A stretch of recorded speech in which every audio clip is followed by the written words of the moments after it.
مفتی طارق مسعود special. میں گھر کا سودا خریدتا ہوں محلے کے دکاندار سے، دو وجہ سے۔ ایک تو یہ کہ سب سے بڑی وجہ تو یہ کہ یار یہ چھوٹے چھوٹے دکانداروں کی تو واٹ لگ جائے گی اگر ہم سارے بڑے بڑے مال سے خریدیں گے، ایک وجہ یہ ہے۔ اور بھی بہت ساری وجوہات ہیں، وہ چھوڑو۔ اب یہ بڑے بڑے مالز میں ہوتا کیا ہے؟ یہ ہے سودی نظام کی برکتیں، یعنی نحوستیں۔ یہ لوگ کروڑوں روپے قرضہ لے لیتے ہیں بینک سے اور ایک بہت بڑا مال بنا لیتے ہیں۔ میں نہیں کہہ رہا 100% لوگ ایسا کرتے ہیں، میجورٹی ایسا کرتی ہے پوری دنیا میں۔ اب یہ جو کروڑوں روپے آپ کے ہاتھ میں آ گئے، یہ آپ کی خون پسینے کی کمائی نہیں ہے، یہ باپ سے وراثت میں نہیں ملی جو باپ دادا کی کمائی ہو جو اب اولاد میں ڈیوائیڈ ہو رہی ہے۔ اچانک ایک آدمی کے ہاتھ میں اتنا پیسہ آتا ہے، وہ کروڑوں اربوں روپے کی انویسٹمنٹ کر کے بڑے بڑے مال بنا لیتا ہے، اور گلی محلے والا جو باپ دادا سے کماتے کماتے جس کے پاس چند لاکھ روپے آئے ہیں، اس کے کاروبار کی ایسی کی تیسی۔ یا تو کروڑوں روپے انویسٹمنٹ ہو رہے ہوتے نا قرضہ لیے بغیر۔ قرآن کیا کہتا ہے؟ کَإْ لَا يَكُونَ دُولَةً بَيْنَ الْأَغْنِيَاءِ مِنْكُمْ۔ اللہ نے مال کی تقسیم کا طریقہ، بزنس کا طریقہ وہ رکھا ہے کہ دولت چند ہاتھوں میں مت سمٹے، نہ سمٹے دولت۔ یہ سودی نظام ہے جس کی نحوستیں ہمیں نظر آ رہی ہیں۔ کیا آپ اتنا پیسہ بینک سے اٹھا کے، آپ کا کچھ بھی نہیں ہے اس میں، آپ کی کمائی نہیں ہے، وہ قرضہ لے کے جب آپ بزنس شروع کرتے ہو آپ کا پیسہ تھوڑی ہے، وہ آپ نے تو چند فیصد سود دینا ہے اس کو۔ تو آپ اتنی بڑی انویسٹمنٹ کر کے اتنے نوٹ چھاپنا شروع کر دیتے ہو، اور جس کے پاس یہ انویسٹمنٹ اتنی نہیں ہے اس کی ایسی کی تیسی، سارا کراؤڈ آپ کی طرف چلا آتا ہے۔ اگر یہ قرضے کا نظام ختم ہو جائے تو پھر آپ کیا کرو گے؟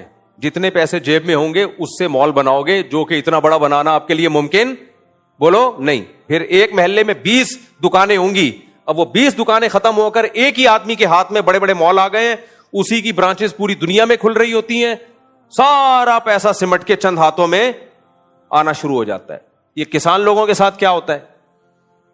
آپ نے بینک سے 1 ارب روپے قرضہ لیا، سارے کیلے، ساری گندم آپ نے 1 سال پہلے بک کر لی کہ یہ مجھے ملے گی۔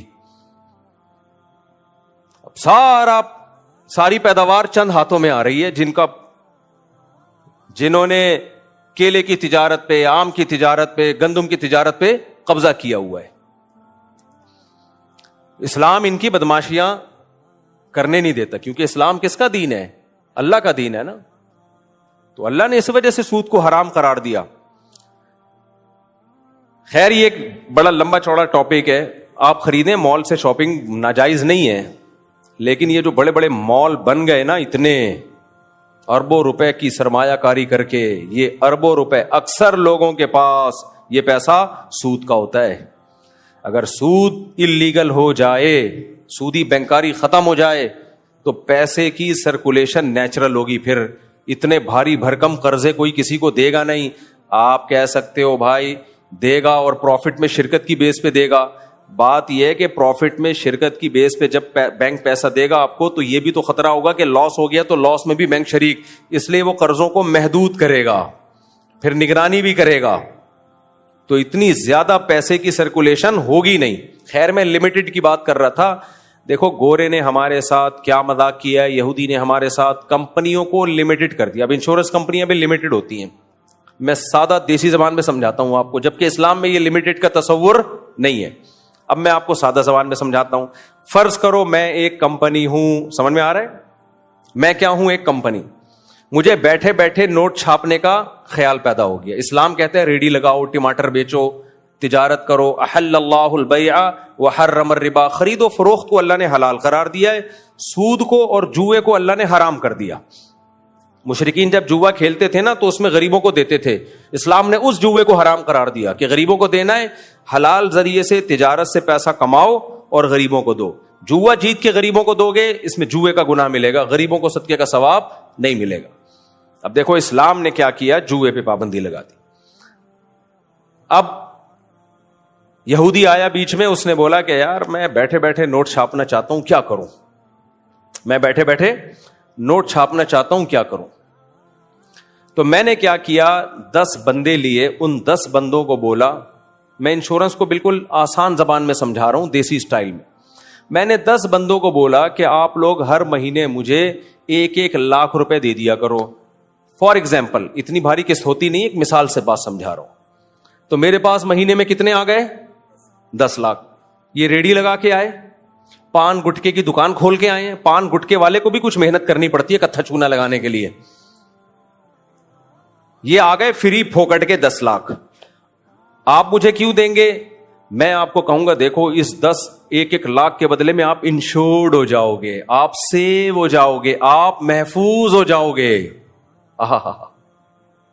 منجن یہاں سے اسٹارٹ. اصل میں یہ محفوظ نہیں ہو رہے, محفوظ میں ہو رہا ہوں جو بیٹھے بیٹھے ہر مہینے 10 لاکھ روپے جمع کر رہا ہوں 10 آدمیوں سے. اب وہ 10 آدمی چونکہ وحی کی تعلیمات سے آشنا نہیں تھے, وہ مغربی دنیا کی صبح شام گورا ایسا, شاخ سڑکیں, ڈھکن less gutter, attitude, nice to meet you, وہ ان چیزوں سے متاثر ہے. کیونکہ میٹرک بھی کیا اس نے, انٹر بھی کیا ہے, گوروں کو ہی پڑھا ہے اس نے. وحی کی تعلیمات نہ اس نے کبھی پڑھی, نہ اس کی کبھی سمجھ میں آئی. اس نے اگر ایم اے اسلامیات بھی کیا ہے تو اس میں پڑوسیوں کے حقوق سے آگے کچھ بھی نہیں ہے. حقوق پھر بھی نہیں ادا کر رہا ہوتا پڑوسیوں کے.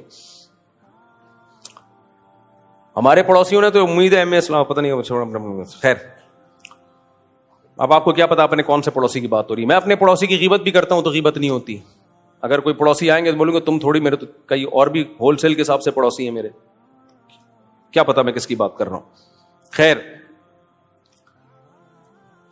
تو اب کیا کیا ہم نے, میں نے 10 آدمیوں سے 1 لاکھ روپے جمع کر لیے. میں بیٹھے بیٹھے کتنے ہو گئے؟ 10 لاکھ. وہ دیں گے کیوں؟ میں کہوں گا بھائی دیکھو, اگر تمہاری ٹانگ ٹوٹی تو تم انشورڈ ہو. ٹانگ جوڑنا کس کی ذمہ داری ہے؟ بولو, میری. پہلے میں نے چیک کر لیا کہ اس کی ٹانگ واجبل ٹوٹی تو نہیں ہے, واجب الٹوٹ تو نہیں ہے, ایسی تو نہیں ہے کہ کبھی ٹوٹ سکتی ہے. میں نے دیکھ لیا اس کو بائک بھی چلانی آتی ہے, ہر چیز میں ایکسپرٹ ہے, 99% چانس یہ کہ اس کی ٹانگ نہیں ٹوٹے گی, لہذا میں نے اس کی ٹانگ کی انشورنس کر لی. دوسرے کو میں نے کہا تمہارے گردے سیو ہیں, انشورڈ ہیں, تمہیں کڈنی کا کوئی پرابلم ہوا تو علاج کس کی ذمہ داری ہے؟ میری. پہلے میں نے چیک کر لیا اس کمبخت کے گردوں میں کوئی مسئلہ تو نہیں ہے, پیتا لمٹ میں ہے یا زیادہ پیتا ہے, کیونکہ تھوڑا سا بھی فالٹ ہونا تو پھر انشورنس کمپنیاں اس کو لفٹ نہیں کراتی, یا لفٹ کراتی ہیں تو پھر کس 1 کے بجائے 2 لاکھ کر دیں گی وہ.